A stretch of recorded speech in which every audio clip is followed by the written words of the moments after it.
Whoa, did you get a gaming phone? Yeah, but it's for work. Oh yeah? Why does your work phone have shoulder triggers? Work triggers. But you already had a work phone. Yeah, but this one has a bigger battery for more work. It has RGB, dude. Oh, I didn't notice it. You know you can just admit that you just wanted a gaming phone, right? No, I can't. The lie is all I have left.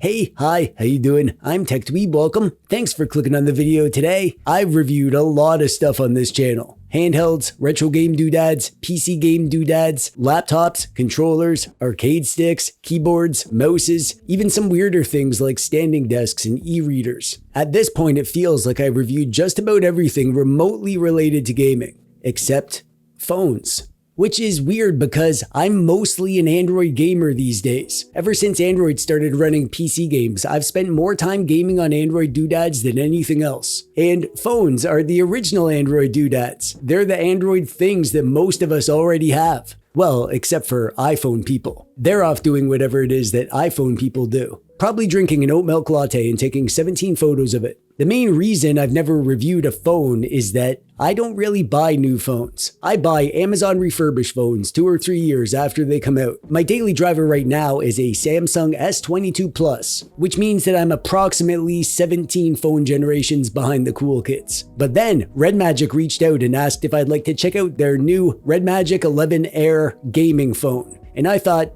perfect, I can finally review a phone that isn't already halfway to retirement. And then I got it and I realized I have no idea how to review phones. Like, to review phones properly, you need charts, comparisons, and strong opinions about camera sensors and bezels. I don't have that knowledge. This is the amateur phone review channel over here. But what I do know is Android gaming. I know emulation, handhelds, and what happens when you slap a controller onto a thing and push it to the brink with emulators. So that's what this review is going to be. I can't tell you all the phone stuff that the phone review nerds can tell you, but I can tell you what a gaming phone is like from the perspective of me, a guy who plays most of his games on Android stuff. How does it compare to a high-end handheld? Is it actually good for emulation? Is it worth carrying around? And perhaps most importantly, can it replace my crusty old Samsung? The specs of the RedMagic 11 Air are highly specific, so it's a good thing that I'm here to read them to you. This thing is powered by the Snapdragon 8 Elite chip. That's the same brains that we have in the iNode 3, by the way.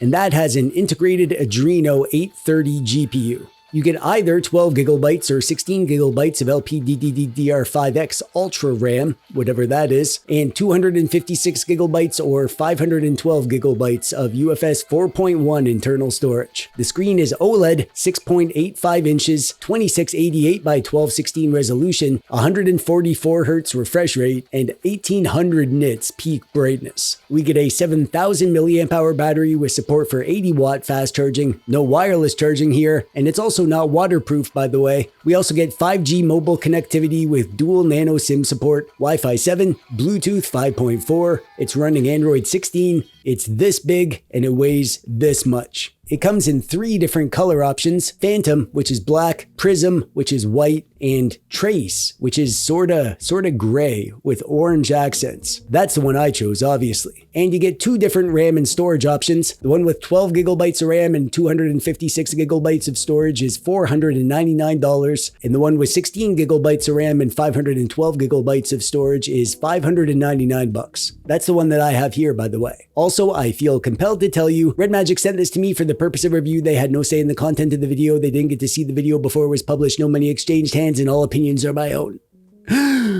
In the box, you get the phone, and you also get a lovely frosted clear hardshell phone case with this neat rib texture on it, which I really do like. However, it's not really compatible with MagSafe stick-on rings. I might crazy glue one on there after I'm done this video. And there's an 80-watt power adapter with this cool orange USB-C cable. I approve. And a SIM tray ejector and a word paper book that tells you like how to turn it on and charge it or whatever. This is a very unique looking phone, in my opinion. I'm not used to having fancy looking phones. My phones usually look like soulless black rectangles, but this thing is, it's cool. I love how you can see all this cool stuff on the inside. And the classy orange accent around the cameras and the fan, even with the case on, it still looks cool. Actually, the case tones it down just enough that I wouldn't feel a bit like a child with a toy while using this in public to play video games like a child. The buttons are in a great place. I intuitively reach up here to wake it and turn it on and off, and volume up and down, never have to second guess it. This button on the left is rebindable. By default, this will take you to the game mode, which I don't need a physical button for, so I set this to turn on the flashlight. And because it's a gaming phone, of course, we have some touch triggers up here. And yeah, they do work fine. No, it's nothing too fancy. When you're in a game, you can bind these to the on-screen functions and then tap them to do the thing. You can also set these to enable gyro or perform some sort of macro. I don't know. Maybe hardcore gamers would find a use for these, but for me, having these here, they didn't make me want to game on my phone without a controller. And now we need to talk about the screen. Oh man, this screen is good. It's a really good screen. It's OLED. The screen goes almost right to the edge, super bright at 1800 nits, super high resolution, high pixel density, and 144 hertz. Like, that is bonkers. High refresh rate gaming is only going to be doable if your game is easier to run, and it supports high frame rates, obviously. So whether or not you'll be using that for gaming will depend on what you want to play, but even just like using the device, the UI and animations and stuff, it's all so smooth, it looks like real. This is one of the nicest screens that I've ever seen. It's kind of beautiful. The sound is super loud and it sounds really good, but when you have the volume up loud, it gets a bit flattened out and loses some definition.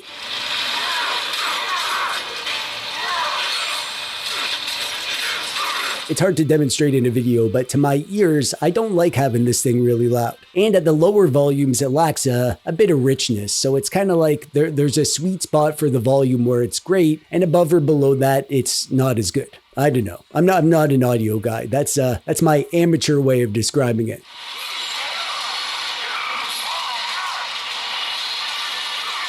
There's a selfie camera behind the screen, which is neat. No camera cutout for that. That one is 16 megapixels and it does 1080p video at 60 FPS.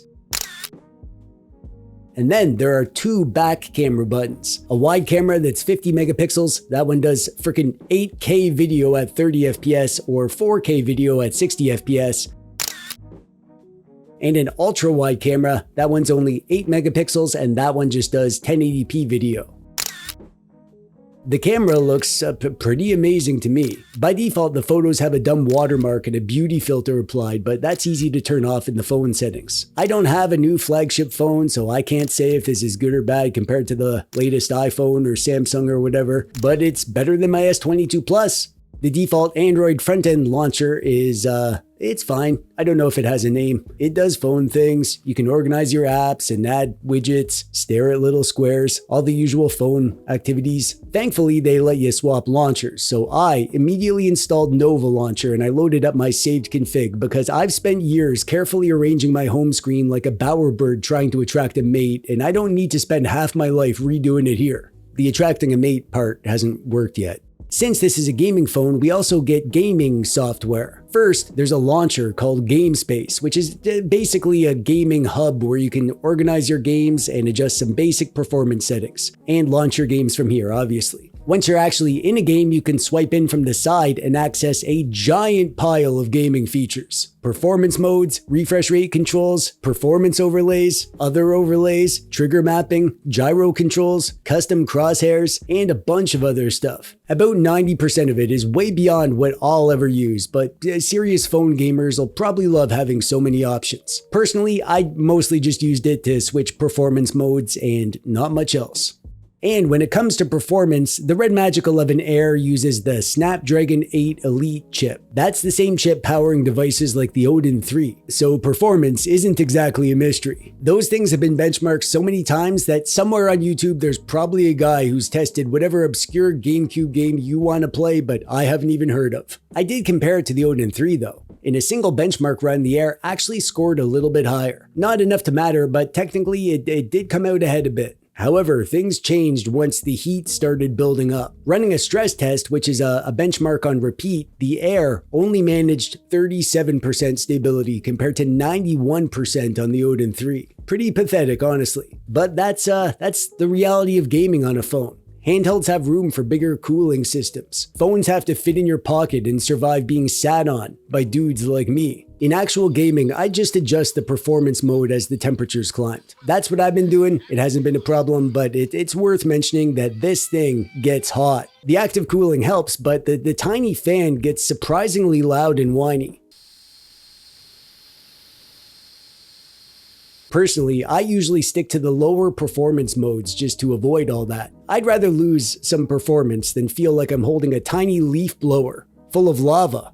One thing to keep in mind is that the Snapdragon 8 Elite uses a newer GPU architecture. That means that custom GPU drivers are still new. They're still maturing, so some emulated games can have glitches or perform worse than you'd expect. It's actually already a lot better than it was even just a few months ago, and it's improving constantly, but every now and then you're gonna run into a game that decides, no, you're not playing this today. Thankfully, it was pretty rare. The only GameCube games I found with major issues were the Rogue Squadron games. They didn't render properly no matter which driver I tried. Apparently the Death Star was easier to fix than custom GPU drivers. That's a Star Trek joke.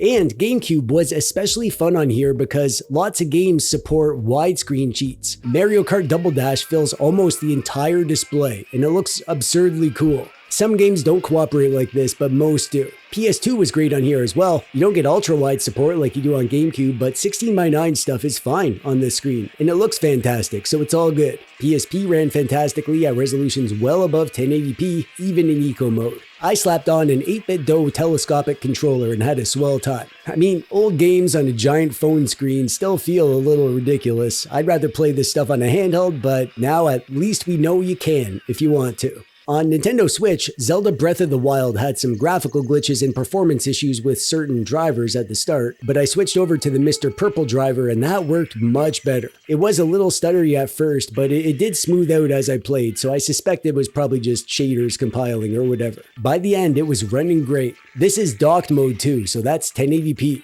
Android gaming is exactly what you'd expect. Pretty much everything runs great because these games are designed for hardware, kind of wide hardware support. Usually phones much weaker than this is. Red Dead Redemption ran beautifully and gave me a wonderful opportunity to ride a horse with my new girlfriend, Bonnie McFarland. For PC gaming, I tested The Witcher 3. I used a custom resolution that filled the entire screen, so it was like an ultra-wide handheld like this. Kinda neat, right? Performance usually ended up between like 30 and 40 FPS at medium settings. That's without frame generation, by the way. You could probably get more with frame gen, but I wanted to give you the raw numbers.